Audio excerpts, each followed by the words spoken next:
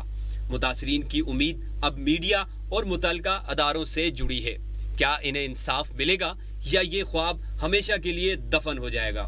Cameraman Ashfaq حسین اور ارسلان سعید کے ساتھ ابرار ولی، ABN نیوز، اسلام آباد۔ آپ کو بتائیں کہ فتنہ الہندوستان بلوچستان کالعدم تنظیموں کے دہشت گردوں کی سرپرست اعلیٰ آپریشن بنیان و مرصوص میں تاریخی شکست کے بعد مودی سرکار بوکھلاہٹ کا شکار ہو چکی ہے۔ بلوچستان میں بھارتی پراکسیز کی سہولت کاری بے نقاب ہو گئی۔ سیکیورٹی ذرائع کے مطابق بلوچستان میں بھارتی اسپانسرڈ پراکسیز کی معاونت سے دہشت گرد کارروائیاں ایک بار پھر بے نقاب ہو گئی ہیں۔ بھارتی خفیہ ایجنسیاں پراکسیز کو مالی معاونت فراہم کرتی ہیں۔ بھارتی اسپانسرڈ پراکسیز نہ صرف حملوں کی منصوبہ بندی کرتی ہیں بلکہ کالعدم تنظیموں کو تربیت اور اسلحہ بھی فراہم کرتی ہیں۔ بھارتی اسپانسرڈ پراکسیز کالعدم تنظیموں کے علاج معالجے کے ساتھ ساتھ سرکاری روابط بھی قائم ہیں۔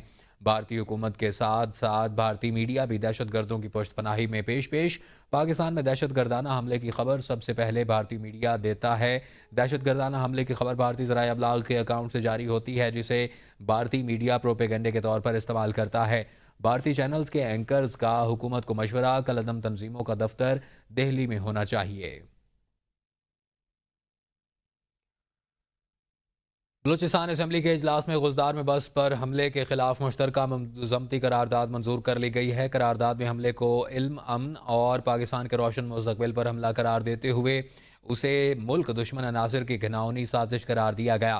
اراکین نے معصوم طلباء کی شہادت پر شدید رد عمل دیتے ہوئے دہشت گردوں اور ان کے سہولت کاروں کو انجام تک پہنچانے کا مطالبہ کیا۔ اجلاس میں نیشنل ایکشن پلان پر عمل درآمد، بھارت کے کردار اور بلوچستان کو دانستہ نشانہ بنانے پر تشویش کا اظہار کیا گیا۔ قرارداد متفقہ طور پر منظور کر لی گئی۔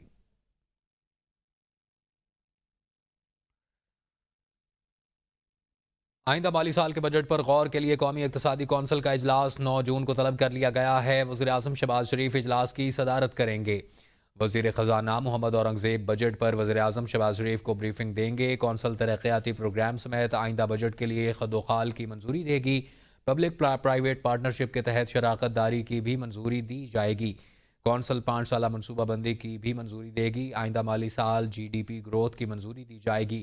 زراعت کی گروتھ، صنعتی گروتھ کا ہدف رکھنے کی منظوری بھی دی جائے گی۔ اس کے علاوہ خدمات کے شعبے کا ہدف، برآمدات کا ہدف رکھنے کی منظوری دی جائے گی۔